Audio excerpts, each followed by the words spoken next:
Bismillahirrahmanirrahim. Assalamualaikum warahmatullahi wabarakatuh.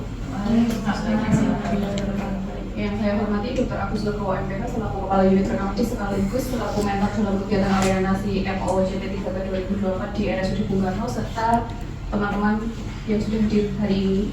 Yang pertama, marilah kita menjadikan puji syukur kehadirat Tuhan Yang Maha Esa karena hari ini, siang ini, Jumat 27 September 2024 kita dapat berkumpul dalam kegiatan seminar orientasi MOOJT 3 tanpa halangan suatu apapun.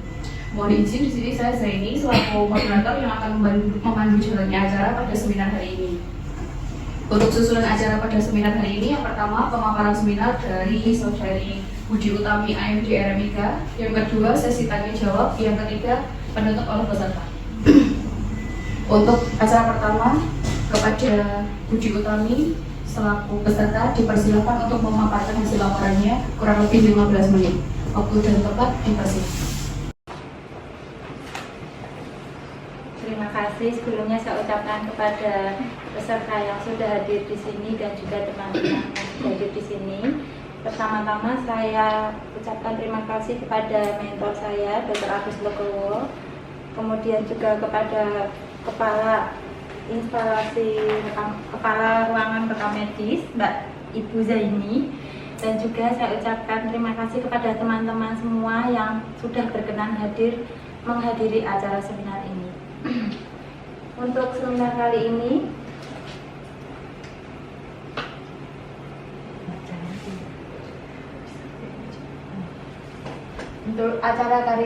tema seminar yaitu laporan orientasi pengenalan nilai dan etika pada instansi pemerintah bagi P3K RSUD Bung Karno, Pemerintah Kota Surakarta.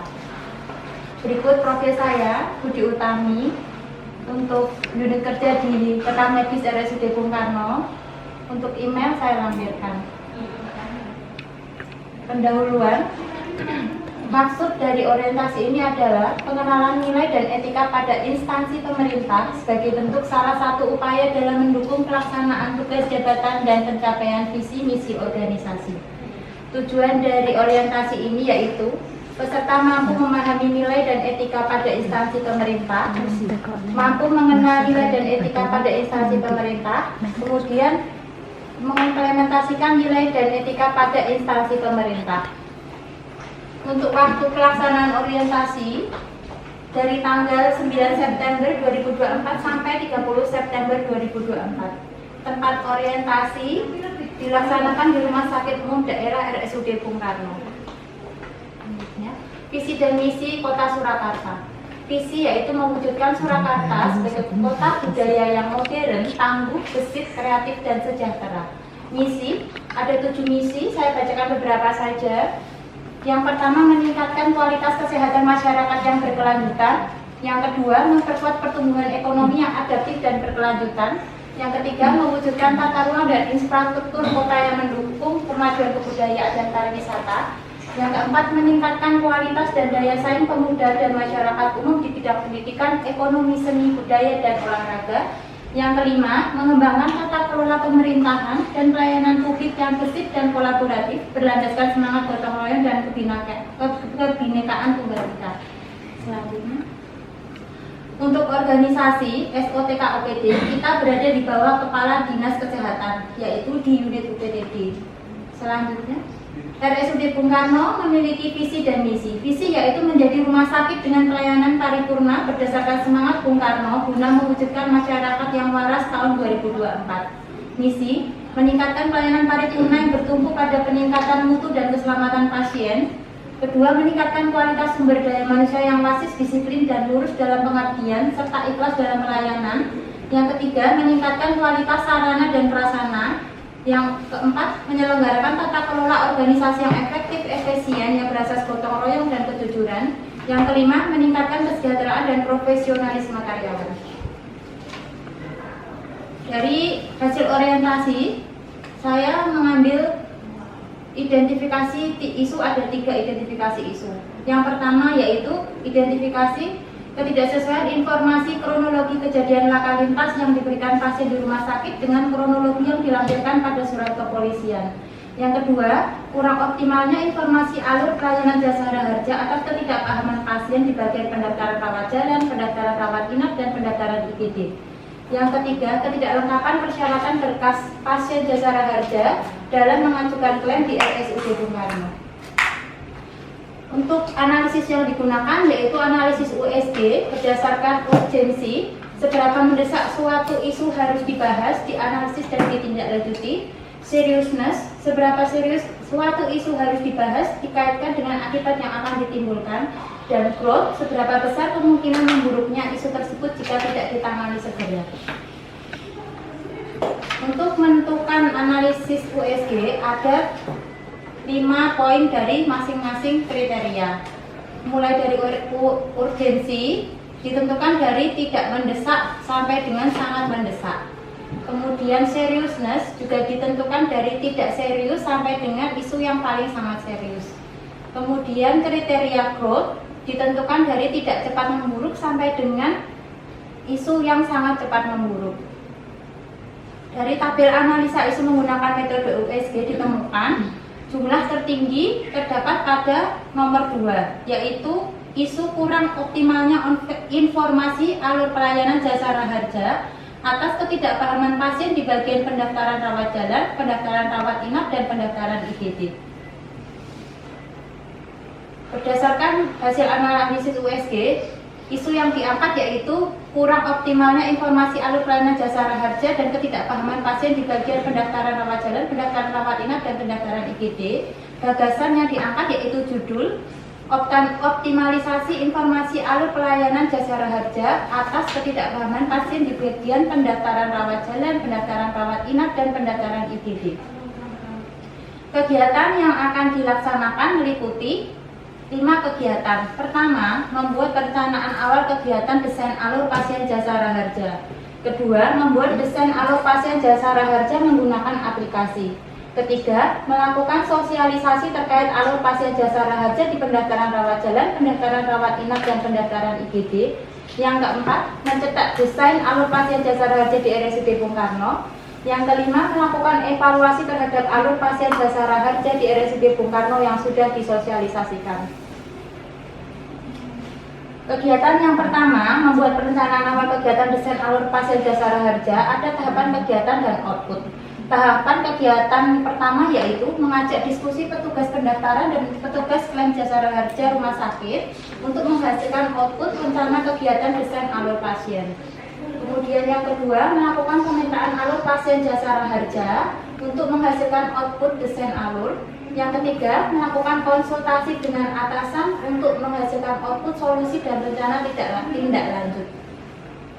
Kemudian yang kedua, yang pertama, isunya berkontribusi terhadap visi misi Pemkot Surakarta, yaitu visi yang pertama, visi mewujudkan Surakarta sebagai kota budaya modern, tangguh, gesit, dan sejahtera. Misi yang pertama, meningkatkan kualitas kesehatan masyarakat yang berkelanjutan. Misi yang kelima, mengembangkan tata kelola pemerintahan dan pelayanan publik yang bersih dan kolaboratif berdasarkan semangat gotong royong dan kebinekaan.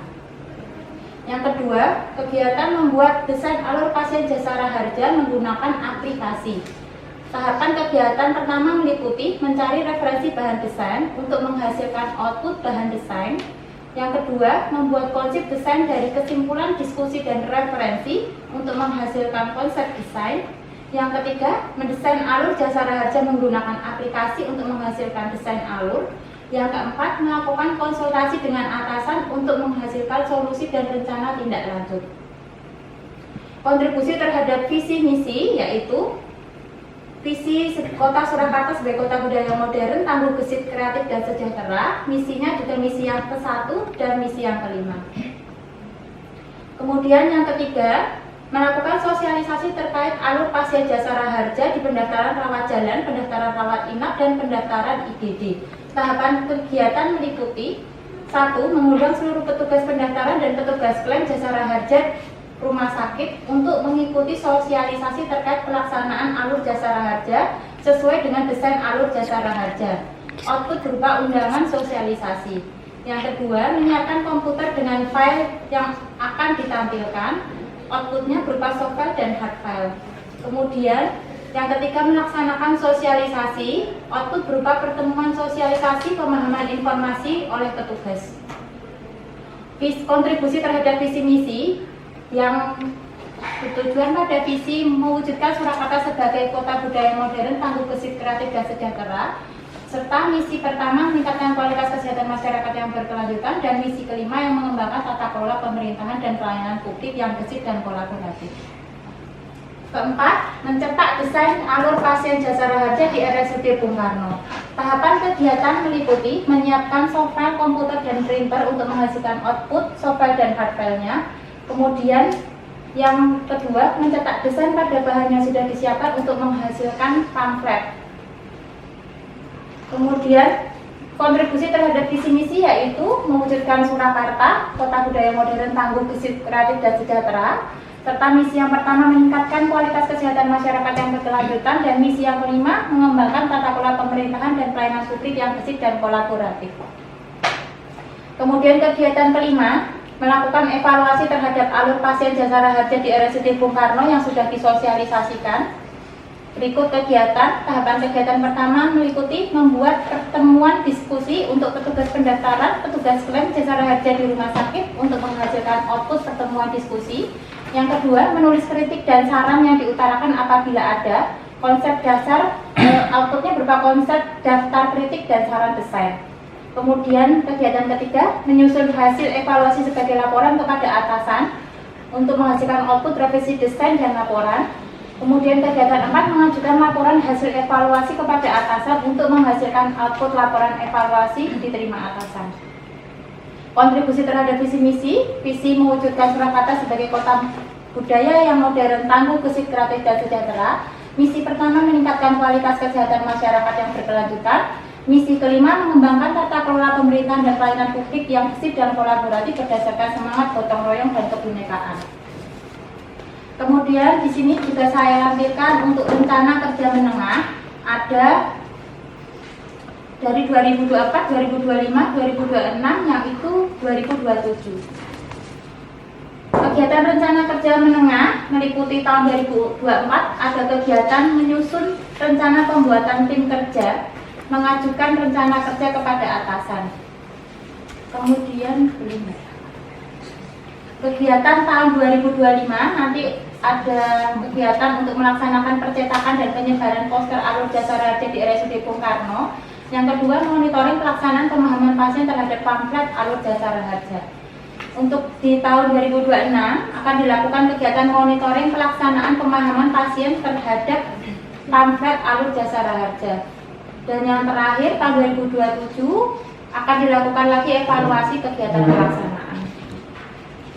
Untuk output rencana kerja menengah, yang pertama akan terbentuknya tim kerja, kemudian disetujuinya rencana kerja oleh atasan pada tahun 2024, kemudian tahun 2025 akan terlaksananya kegiatan pembuatan poster, kemudian tersedianya waktu dan tempat pelaksanaan kegiatan sosialisasi. Tahun 2026 akan tersedianya respon dari pasien kelengkapan berkas klaim Jasara Harja. Yang terakhir, di tahun 2027 akan diadakan evaluasi efektivitas media pengingat tentang pamflet alur Jasara Harja. Waktunya tinggal 2 menit ya. Kesimpulan, capaian kegiatan aktualisasi yang dilaksanakan sebesar 100% karena semua kegiatan telah terlaksana diperoleh dari hasil atau output yang sesuai harapan. Kemudian meliputi hasil outputnya meliputi 1. Terlaksananya perencanaan awal kegiatan desain alur pasien Jasara Harja. 2. Terlaksananya pembuatan desain alur pasien Jasara Harja menggunakan aplikasi. 3. Terlaksananya sosialisasi terkait alur pasien Jasara Harja di pendaftaran rawat jalan, pendaftaran rawat inap, dan pendaftaran IGD. 4. Terrealisasinya hasil desain alur pasien Jasara Harja di RSUD Bung Karno. 5. Terlaksananya evaluasi terhadap alur pasien Jasara Harja di RSUD Bung Karno yang sudah disosialisasikan. Untuk saran dari penulis yaitu petugas pendaftaran sebaiknya berkomunikasi yang baik dengan pasien, perawat, petugas klaim, dan pihak-pihak yang terkait dalam proses kepengurusan Jasara Harja. Kemudian yang kedua, petugas harus lebih jelas dalam mengedukasi alur pelayanan dan persyaratan kepengurusan Jasara Harja di RSUD Bung Karno. Yang ketiga, petugas harus teliti dalam menerima berkas yang berkaitan dengan penjaminan Jasara Harja. Untuk alur Jasara Harja yang sudah penulis desain seperti ini, apabila terjadi kecelakaan lalu lintas, pasien dibawa ke Rumah Sakit Bung Karno. Kemudian pasien diarahkan untuk lapor polisi. Jika dari kepolisian tidak ada laporan, maka tidak dijamin Jasara Harja. Tapi jika dari polisi ada laporan polisi, ada dua, bisa dijamin Jasara Harja atau jika tidak dijamin Jasara Harja.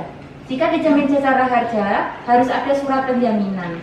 Kemudian, jika ada selisih biaya, maka pasien yang memiliki BPJS akan ditanggung ke BPJS.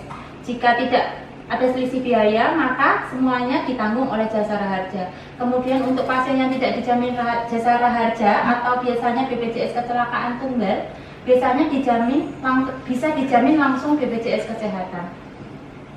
Berikut foto-foto kegiatan NOOJ. Terima kasih sudah mengikuti acara seminar yang saya sampaikan. Untuk selanjutnya, monggo bagi ada teman-teman yang memberikan pertanyaan. Dari teman-teman juga atau mau dari mentor dulu ya? Mau siapa dulu?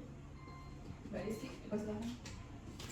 Terima kasih, saya Rizky Fitri. Ini bertanya, bagaimana alur pengurusan Jasara Harja di Rumah Sakit Bung Karno?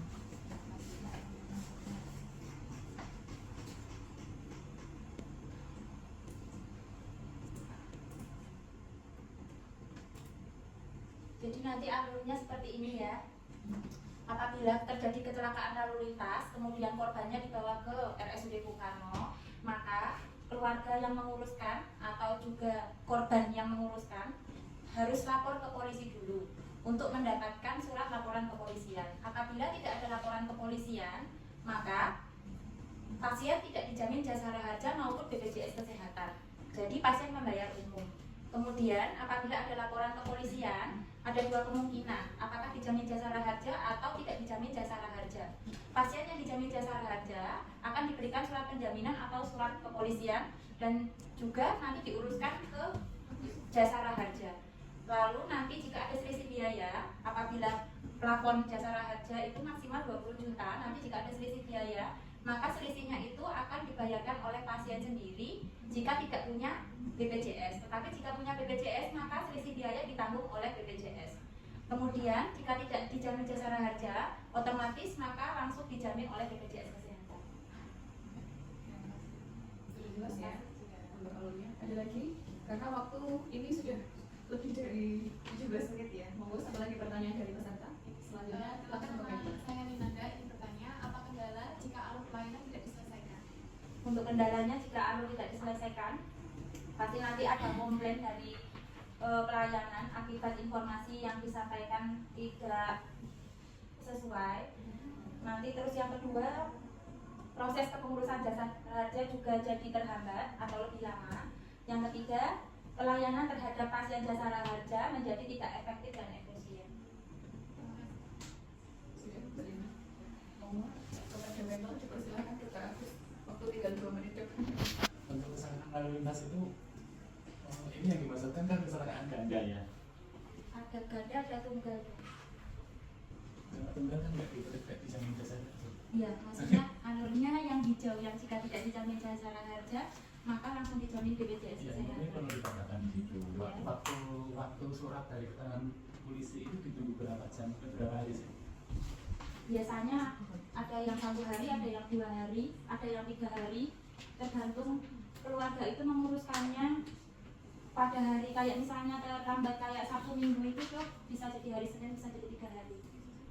Ya, mungkin masalahnya itu kan ya surat Jasara Harja dari kepolisian itu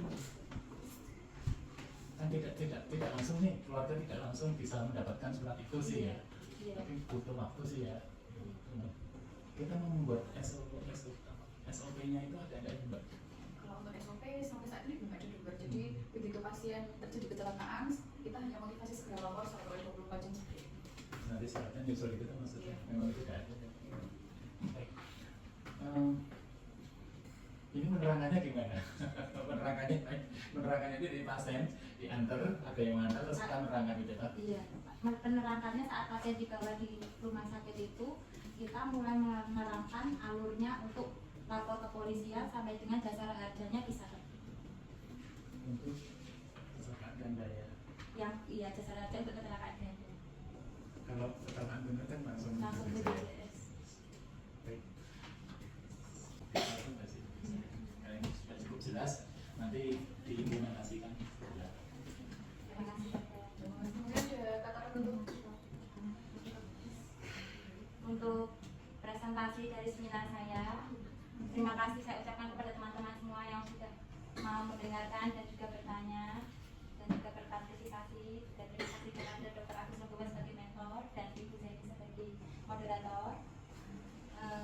Semoga untuk seminar-seminar yang selanjutnya juga berjalan lebih baik lagi. Ya. Ya. Terima kasih. Oh, kita beri aplaus dulu ya. Terima kasih juga kami AMG Erenika. Terima kasih kepada peserta yang telah melakukan paparan. Selanjutnya ini sudah terakhir ya. Jadi penutupan. Saya ucapkan terima kasih kepada Dr. Agus Nugroho MPH selaku mentor dan teman-teman hadirin sekalian termasuk peserta. Semoga presentasi hari ini memberikan inspirasi dan motivasi bagi kita semua. Terima kasih. Salam sejahtera. Wassalamualaikum warahmatullahi wabarakatuh.